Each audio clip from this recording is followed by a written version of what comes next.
I'm Diego Cordovez with Adam Schoenfeld. Welcome to The Scoop, brought to you by Full Tilt Poker. And today we really have a special guest, Phil Galfond, who is known online as OMG Clay Aiken. And he's really been an online superstar. He just won a bracelet in Pot Limit Omaha. He hasn't played that many live tournaments.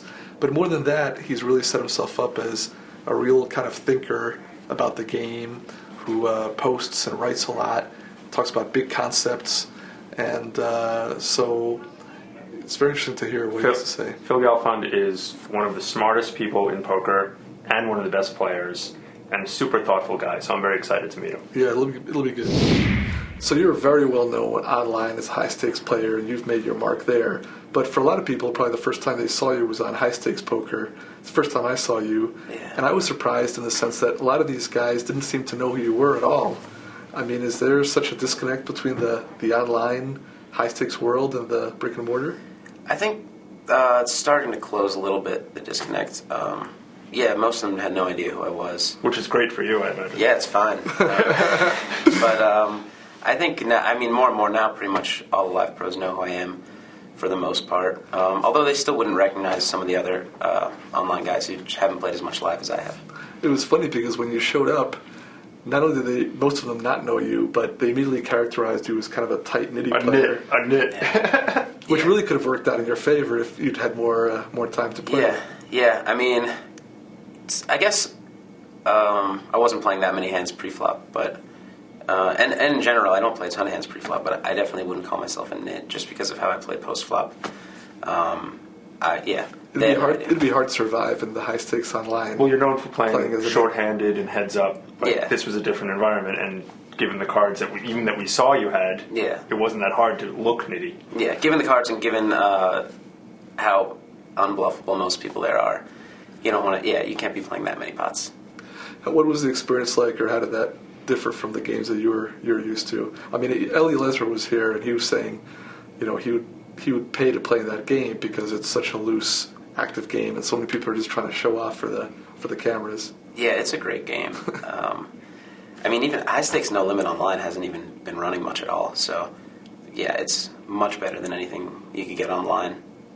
I didn't really love the experience just because of the way I didn't get to play the last day, which I thought I would, and just because I didn't get a chance to play, really. Mm-hmm. I didn't get a chance to get many hands, get involved in many interesting pots. But, it's something I would do again. It's a good experience, potentially. Phil, you mentioned that the high stakes no limit, it's either not running or running very sporadically. Yeah. Why is that in your assessment, and is that going to continue? I think it is going to continue. I think it's just that too many people lost money. Too many of the weaker players lost money, and too many of the stronger players all know that they won't play each other. And they get a lot of criticism for that, but I guess I'm one of them. But I mean, I think it's just smart. If you're not gonna, besides the fact that a lot of us are friends, even the players who aren't my friends, I know that my edge isn't that big if I have an edge, and they know the same. So they're just better spots. Like, you'd make more 6-tabling 25-50 against weaker players than heads up 200-400 against a strong player. I mean, it's certainly not anyone's place to tell you where to put your 40,000 buy-in or 60,000, single buy-in. And I'll just pick like a player out there, like Cole South. I could see like you and he deciding not to play heads up, but one of the things that in the old days, like Chip and Doyle would always talk about is opening the store. So do you guys also avoid playing against each other just in a four-handed or five-handed, or you just can't get enough customers? I would pretty much, if there's a weak player playing four-handed with Cole and you're in danger and Durr, I'd probably sit in the game. But you're not going to start the game with those guys to try to attract a weak player?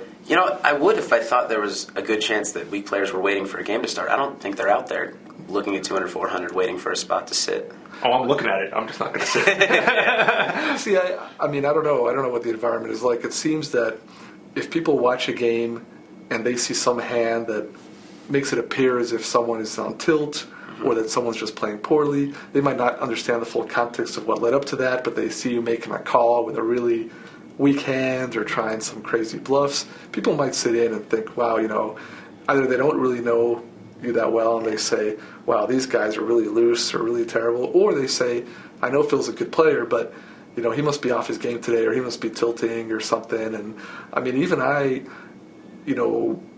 I'm game selective, but even if I see a good player who's just lost a lot of money, I figure he can't be playing his best game, and I'm going to play against him, no matter who it is, if I can afford it. Yeah, that's fair. That hasn't been your experience when you've been on? No, yeah, people just don't sit in that much. Even, I mean, the other thing is, like, they're having trouble thinking that we're fished because of now, like, the database sites keeping track of winnings. And I was going to mention that in the old days there was always the illusion, like Doyle Brunson had the illusion that he was just a lucky player, or that now there's no escaping it. Guys have exact stats on everyone. And everyone knows who's behind a lot of the screen names, which is fortunate and unfortunate. I think David Singer was here. Did you play him in the heads up in the 25,000? Played him first round, yeah. So this was funny. David won it, but we asked him who he played, and David, who's a sharp guy, but he was like, I don't know, some guy OMG something. I don't think it's an insult. It's just and that might have been an advantage for you, but his experience was that you came out gunning for him, and that he characterized you as more or less a typical online player, who's over aggressive right off the bat, and who has one gear, and doesn't seem accurate in terms of what you write about and the way you play in general. But maybe it was against him, or I was definitely playing more aggressive against him than I normally do, just because I had no idea how he played at all, and based off the first 25 hands we played, I kind of read him as a tight player, so I thought I'd take advantage of that. Which is accurate. But, I guess probably to a lot of live players, all of us seem to have one gear and over-aggressive. I'm probably one of the less aggressive online high-stakes players, but more aggressive than a lot of the live pros. We've talked to some guys about the fact that there's been an evolution online, too, in that initially just kind of pure aggression carried the day, and then people made adjustments. I mean, have you seen that phenomenon, and have you had to make big adjustments to your own game? Definitely. I think that for a while, just people didn't understand the game enough, and just pure aggression could win at pretty much any stakes online.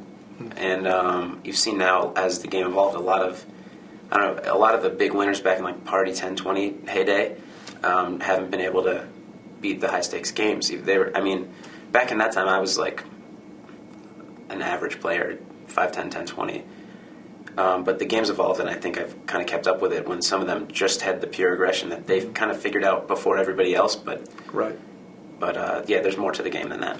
Do you ever regret becoming a semi-public figure? And you've talked, and your articles are super about how you think. And posts. You've been very thoughtful, but you do reveal a lot of the way you think. Do you ever regret that?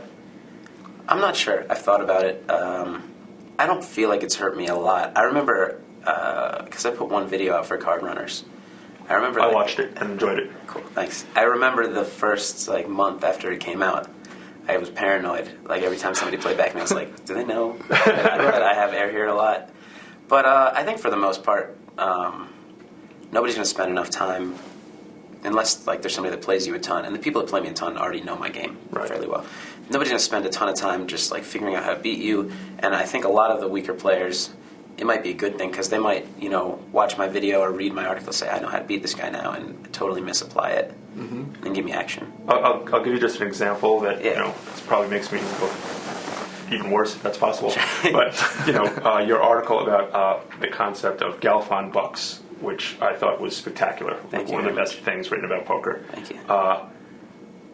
When I originally read Theory of Poker, I thought, when he discusses Bayes' theorem, and I'm like, well, no one could ever do that. So I just sort of dismissed it instead of diving into it. But that's how you think. And now when I read that, I realized this can be done. So I've had to reevaluate that and start to think that way. So just in general, super smart guys have raised the level of play in general, I would say. And that's not necessarily to your benefit. Yeah, I think that overall, putting things out there, articles, posts, videos, will definitely raise the game of the average game of the community. I don't know how much it'll trickle up to my games, or people be able to specifically use it against me. But yeah, I definitely think that, I don't know, I think it's a fair trade-off. I kind of like having respect as a good poker mind, and I think that's worth, making some of the players better. And I don't know, I don't mind making people that want to work on their game better, necessarily. Now, as the No Limit games have deteriorated, you play a lot of PLO now, and you see that thriving in the midterm, short-term midterm? Right now, the games are great. Games have been great for the past year, or since I've really gotten into it. It hasn't even been a whole year. I think they're like the 200, 400 PLO games are the best games for their stakes on the internet. I think it'll last a while. Obviously, a lot of people are learning and getting better, but it's a game of such high variance that a lot of weak players will go on huge heaters and keep playing, and a lot of weaker players just won't realize they're bad and keep putting money into it. This is why Limit Hold'em was popular for so long, because it has the same effect, which is weak players can win for a long time and not realize they're weak players. Strong players can lose, which of course is appealing to the weak players. Yeah. So it really avoids a lot of the problems of No Limit Hold'em. So maybe PLO will be a lot more sustainable and still provide the edge. And of course, you won your bracelet in PLO just now. I mean, was your PLO experience in that tournament any different from your online experiences, or it's just the game, same game, or? It was a little bit different. I mean, I played a much more passive style just because I didn't want to get a lot of chips at risk, because you can't rebuy in a tournament. And I kind of took that into account, that other people would be thinking the same thing. I probably bluffed a lot more in this tournament when spots were like, I bet the turn and their only move is to shove. I bet like for a third of their stack, their only move is to shove their whole stack in or fold. I bluffed in a lot of spots like that, where I wouldn't do so online just because people shove a lot. Right.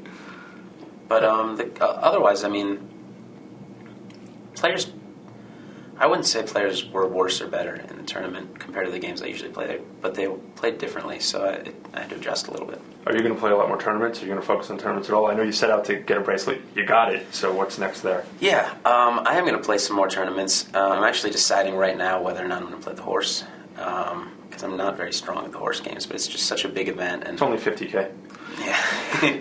Well, when you've won, I mean, I was thinking about this, the fact that when you've made a big score early in the year, early in the series, now, just because of taxes, you're getting a big discount on you have a tournaments. 50% So partner in you really are. Sam. And actually, it makes it a lot more appealing to take some shots. Definitely. So I'm considering playing that. If I don't, I'll definitely play the 1K rebuy and the 5K 6 max that are right around the horse. Definitely play the 10K PLO championship and the main event. There weren't a ton of events left that look really good to me, but I'll still be playing some, yeah. We talked earlier before we started shooting that live poker can be annoying. Your thoughts on that? I hate live poker. I mean, the only reason... I mean, I'm really glad I finally won a bracelet, because the only reason I come out here is to win a bracelet. I hate live poker. I don't really like Vegas. I hate traveling. So I have to put myself through a lot of things for that shot. So I'm glad it worked out. But yeah, live poker is just... It's such a grind. You have to play you play so few hands, and I don't know, you have to, like, it's like a whole project to get to the casino, and I don't know. And there are people there, which yeah. I don't like. On Full Tilt, people often ask me in the chat, how come you're not down at the World Series of Poker? And I say, because I'm like on 6 tournaments right now, and I'm not wearing pants. Yeah, and to me, that makes life worth living. Yeah, it's way better. The delays in the live games are the ones that kill you. People don't even realize, some guys have never played live, or very little. People are superstitious. They want the deck changed all the time. And then every time a dealer changes, it's a whole performance. The arguments. They call the floor man over. People get up to go eat, and they're manipulating exactly when they go so they can maximize the time. So then you get a couple seats. Then people say, well, we won't play if these guys aren't playing. I mean, it can really be a lot. And in the tournaments, I think it's better, but still you get a lot of the same phenomenon. Sure. The one thing playing online, of course, is that it's very easy to just end up playing a lot of hours in multi-table. I mean, do you see this as a long-term? I mean, do you already feel any burnout, or do you ever wonder, like, long-term how sustainable it is to? I wonder about it. Personally, the way I play online is that I'm kind of like an obsessive personality, and I'll go and play 75 hours in a week, and then the next week I won't play at all. Mm-hmm. So I think, and when I'm into it, I enjoy it, and then once I get tired of it, I just stop playing. So I think as long as I can afford to take time off when I'm tired of it, I'll be fine. If it gets to the point where, games are much tougher and I have to play all the time in order to earn a living or something like that, then I'd burn out for sure. I read something on your website actually, and if it's accurate, I think it's very interesting, which is that one of your accomplishments or listed accomplishments is, winning enormous amounts at these high stakes games with being underrolled. It said, I don't know if that's. I mean, it seems that, of course, when you're starting out playing the lower stakes, playing sit and goes, you can definitely thrive underrolled. I mean, I'm pretty confident that I could start with $1,000 and build it up, but the swings in the high stakes games, especially shorthanded, are so enormous that it seems incredible to be underrolled in that game. It seems like a bad model for an up and coming player to follow. It is. I guess I wouldn't really call it an accomplishment. I was. I started out underrolled. My the whole beginning of my career in sit and goes, I started in sit and goes for like a year and a half, and I was underrolled, but I didn't know it, and I ran good, but I didn't know it. Right. But then once I moved to cash, I took a lot of shots at like 51 when I was underrolled, and then 200, 400, 300, 600 when I was underrolled. Those are.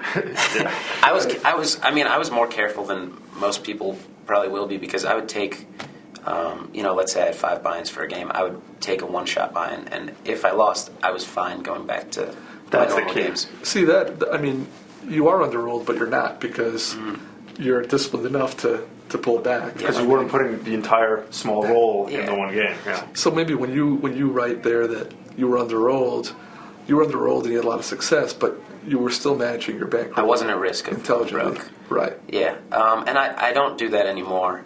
I'm pretty much rolled for the games online right now. If there's a huge live game going that I wasn't rolled for, I sell action, just because, I don't know, it's gotten to the point where I guess at the beginning of my career, when I started taking shots, I was just not used to having any money, so I had some money. Starting it. Yeah, I was 2 months ago I was broke, so whatever. But now I think it would be tough for me to lose a big chunk of my roll right now, so I'm more careful.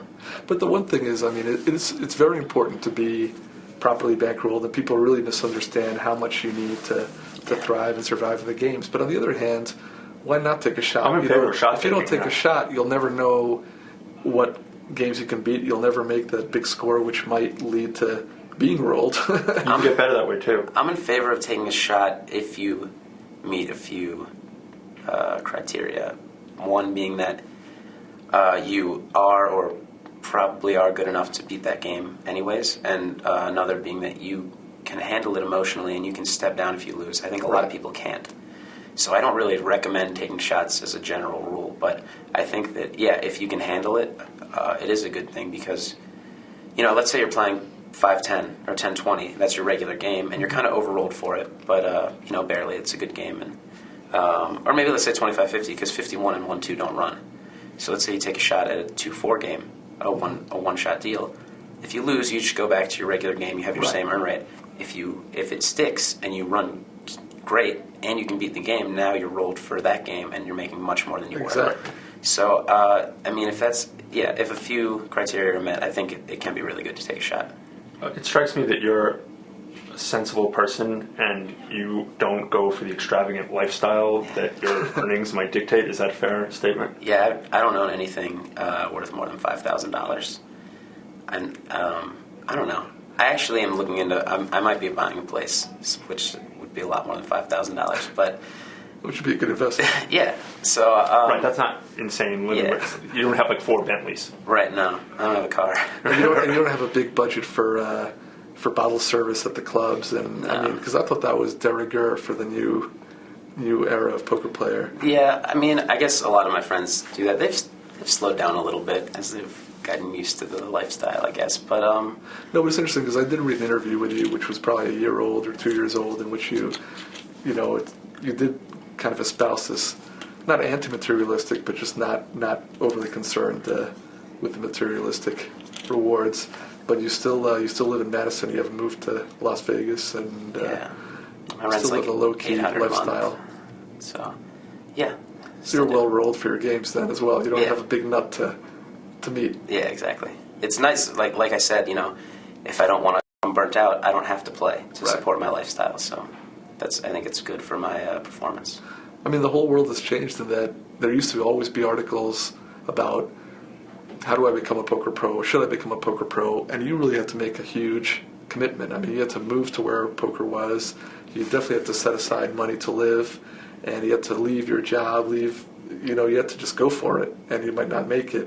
And now, I mean, you can keep your job, live wherever you live, and try it out. And if you succeed, you keep playing, and if you don't, Keep playing anyway. no one's the wise. Just keep playing. Yeah. But meanwhile, you keep the other stuff. Yeah. So it's not not what it was. Yeah, it's not. I mean, you have to have some skills and some, especially like mental toughness to be a poker pro. But a lot of people can do it, or at least try it. You see a lot of people now thinking this is the easy road, and just following your footsteps, and especially where you're living, where people just think, Yeah. wow, this is the greatest thing ever. How easy. Yeah, it's not as easy as people think, obviously. Especially, I mean, games have been getting a lot tougher, and I expect they'll keep getting tougher. I'm not sure, but I think they will. And it is tougher than a lot of people think to deal with. I mean, not having a paycheck that you can expect, and dealing with losing for a whole month, losing money at your job for a whole month. And months. Yeah. I mean, we've seen there was the first wave of guys who were online superstars, who won tons of money, and then some of them kept winning money, and others suffered enormous reversals because I don't think they ever thought they could lose. Well, we don't see some of them anymore. I mean, and we don't. And I mean, if the first experience you have is just pure winning, you really don't think you can lose. Now you lose a month or two, and instead of pulling back or analyzing what you may be doing wrong, you just keep at it. A lot of the successful online pros, or I guess probably live pros too, their first experience was just pure winning because the ones that ran bad quit, and the ones that ran good kept going and built a bankroll. So a lot of them have run better than average over their career. So it takes a lot of people some getting used to. It's regular swings. So you wanted to win a bracelet more than anything, it sounds like, to prove to yourself, but to prove to other people too, that you could do it. And especially, it sounds like, just to reaffirm that even though you're known as an online player, you can come into this arena and prove yourself as well. Otherwise, what's the main, I mean, given that it's not so much a means to an end for any materialistic goal, is it just a pure intellectual challenge? It kind of is. It's also... And if so, does it continue to be one, or does that diminish just because you become better and better at the game, and even though you do have to keep improving, it's not the same challenge as when you're first trying to master the game? Yeah, I'm actually undecided on, how hard I'm going to keep trying to win another bracelet. I feel like, it's not a very good indicator of, skill in poker necessarily, but the general public does.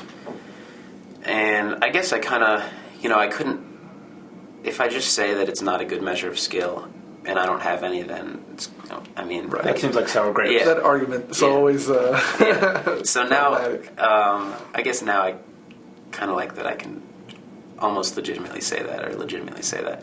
But it isn't. Don't get me wrong. I loved winning it. Like, it was an amazing experience. And I'd love to win another, and I'm going to try hard. I try hard in every tourney I play. But I'm not sure. I'm not sure how much of a goal I should set, especially just because some of the going after the record is kind of out of reach now with the way tournaments are and how many players in fields there are. I don't think I'll ever get 10 bracelets in my lifetime, probably.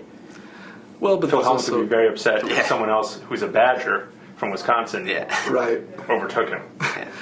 Yeah, although there still are things like, let's say, being the Player of the Year in the World Series, or now because of that problem, now people say, well, who's won the most bracelets this decade, or the last X years, or whatever. So Now they say who won the most this week because there are like 25 tournaments. But if you were really motivated, by the bracelets, then you'd be playing 45 events. That's the real test right there. You come back next year, like people we know who really are playing every event. You got to get some multi-million-dollar bracelet bets, and then you'll be more motivated. Yeah. Sounds good. Well, Phil, it's been a pleasure having you, and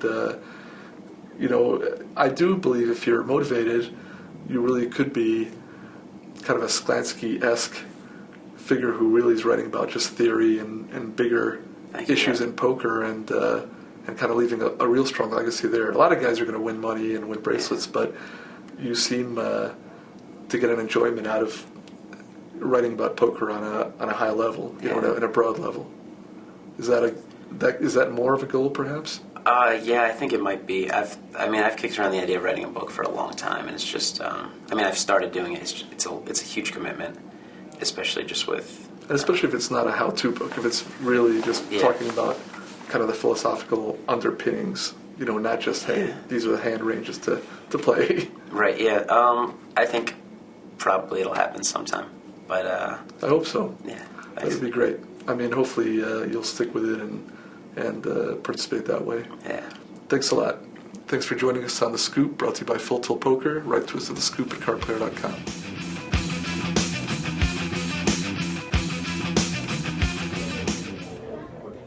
2 bracelets. Awesome. Well, these aren't easy to win. I remember this one like it was yesterday. My opponent had me down to my left. Sorry. Anyway, it's down to my last few chips.